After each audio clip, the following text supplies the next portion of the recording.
Hey everyone, welcome to the photo department. I'm Christopher and it is Monday, December 17th, which means the year is almost over.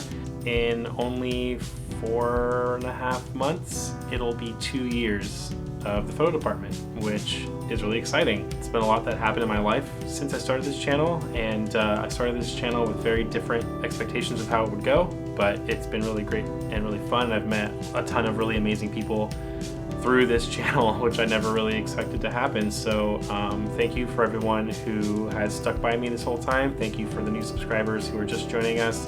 And thank you to everyone who has reached out or met me somewhere or offered any kind of words of encouragement or expressed that this channel's helped them in some way. That's really awesome. Today I'm drinking Timeless coffee. I got this mirror like travel tumbler thing from them. It kept this coffee hot since I got it. I bought this coffee 3 hours ago and it's still above warm. It's like in between hot and warm right now.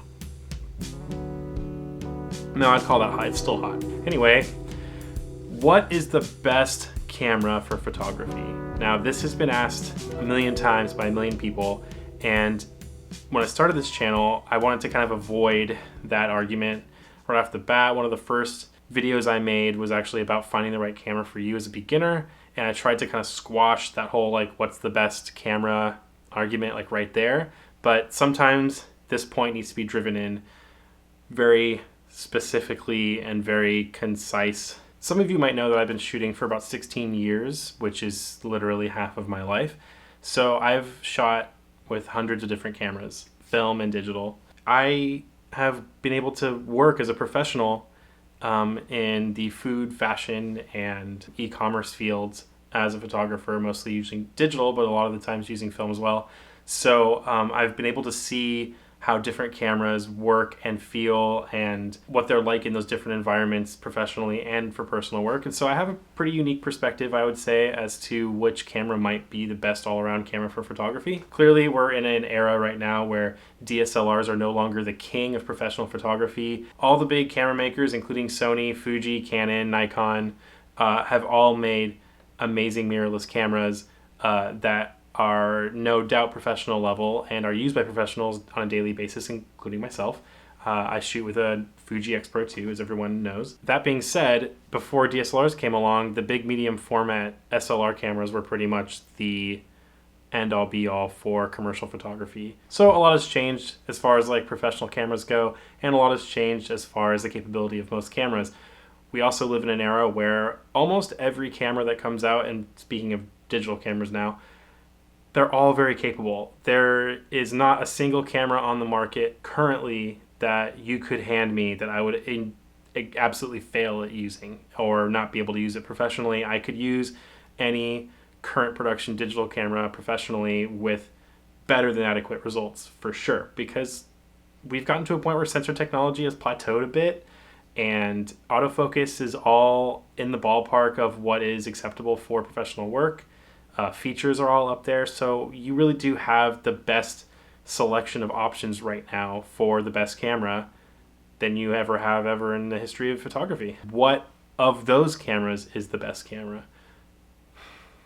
What I'm about to say next may shock you, or it might not, because you probably have heard this before, but it might not have sunk in. Or maybe you have heard it and you just think, oh, that's just you being a weird positive guru and you just want people to buy whatever camera you like or whatever. Well, the best camera for photography right now is whatever camera you like.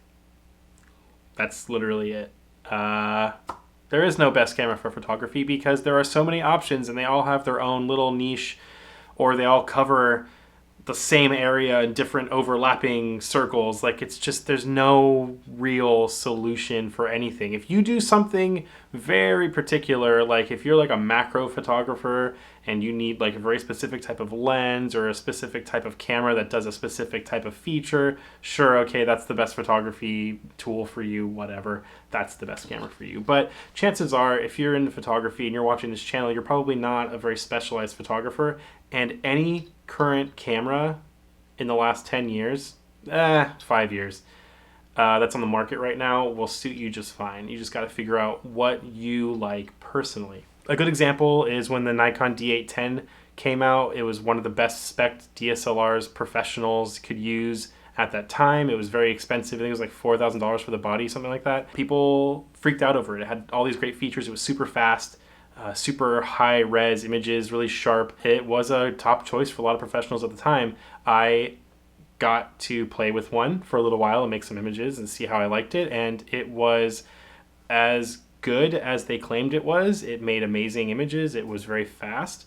But for me, I didn't like it. I kind of hated it. I didn't hate it because it was a bad camera, because it's not. I hated it because for my taste, it just didn't feel right. It was clunky to me. It had a crappy interface for the menus.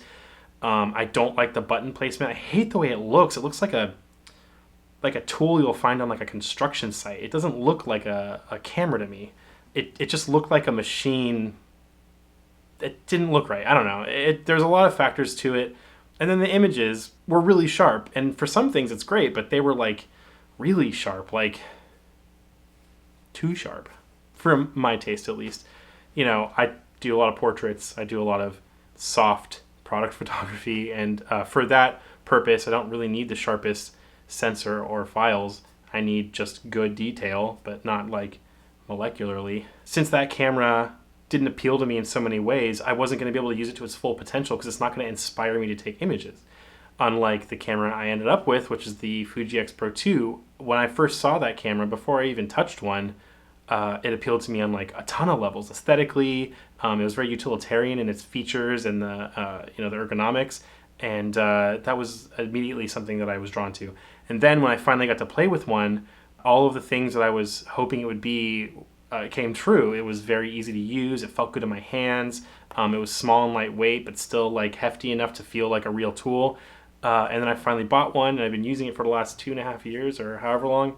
It's been exactly what I needed. And because it is, to me, really beautiful and usable, and it makes sense to me as a camera, I'm able to be inspired by the camera in a way that makes me want to take photos with it. It gets out of my way. It's not something I wrestle with. It feels good to hold it. It doesn't make me feel tired holding it for a long time. And that's all you need really in a camera these days. You need something that you're going to look at and go, that inspires me to take photographs. And whatever camera that is, that's the camera you should use. So people will come up to me constantly. They'll email me, message me on Instagram, leave comments, whatever, and they'll ask me, hey, what do you think is the best camera for this kind of photography, or the best camera for this kind of photography, or the best lens, or blah, blah, blah, whatever.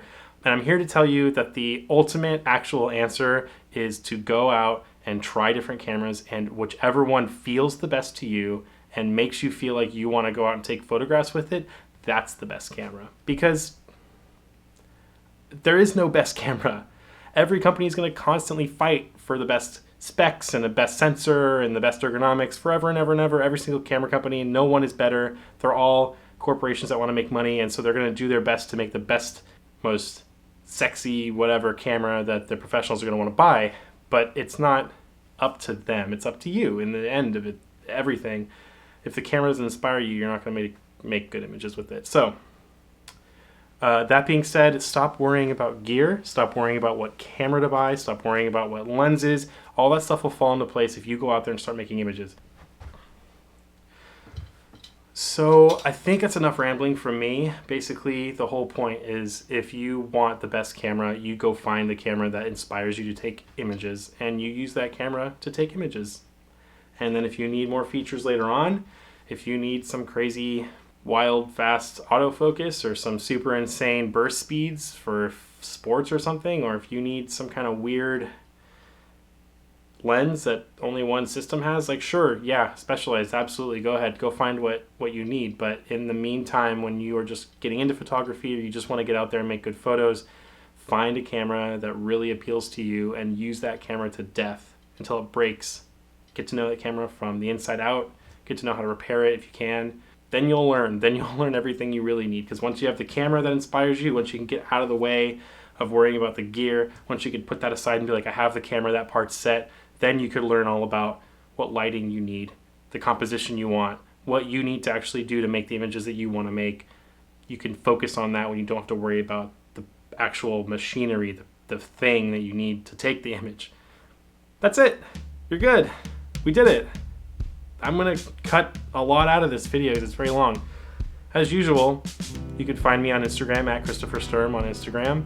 You can go to my website, csturmphoto.com, and I have prints for sale. If you want prints, you should buy them. And thanks for tuning in. I really appreciate it. Have a good holiday. I'm not gonna put any more videos up until after the 1st of January in 2019, so I'll see you guys next year. Haha. All right, see ya.